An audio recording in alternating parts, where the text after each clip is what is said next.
Cell theory has a very interesting history behind it.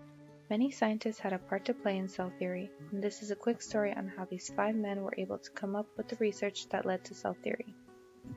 In the 1600s, the microscope was newly invented and there were many scientists developing their own scopes. The word microscope is made up of 2 parts, micro meaning small and scope meaning to see. Together, the word means an instrument used to see small things.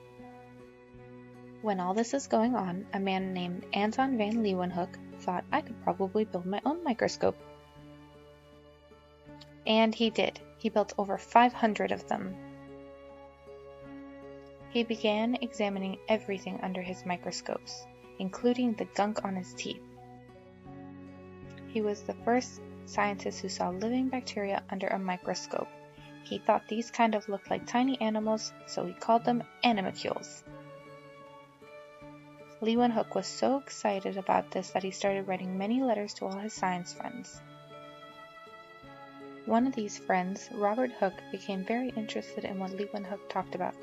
He too went out and started looking at things under his microscope. One day, while he was looking at a piece of cork plant, he noticed that it was made up of tiny square-shaped units. They kind of reminded him of the cells that monks used to live in monasteries. And that is where the term cell came from. A cell is the basic unit of life. A cell can be prokaryotic, which means it has no true nucleus, or eukaryotic, which means it does have a true nucleus. A little later, in the 1800s, there were 2 scientists that made huge impacts on creating the cell theory. One was Matthias Leiden, who figured out that every plant is made up of cells, and the other was Theodor Schwann, who discovered that all animals were made up of cells.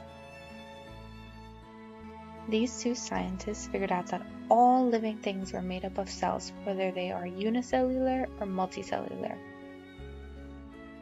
Notice the word parts uni and multi, uni meaning one, and multi meaning more than one. Bacteria are made up of only one cell, making them unicellular. You and I are made up of many cells, so that makes us multicellular. The last scientist that put the finishing touches on the cell theory was Rudolf Virchow. He ended the argument between Leiden and Schwann and said that cells actually come from other cells instead of just spontaneously appearing. Together, these scientists were able to come up with the cell theory that we study in school today. 1. Cells are the most basic unit of life. 2. All living things are made of cells. And 3. All cells come from other cells.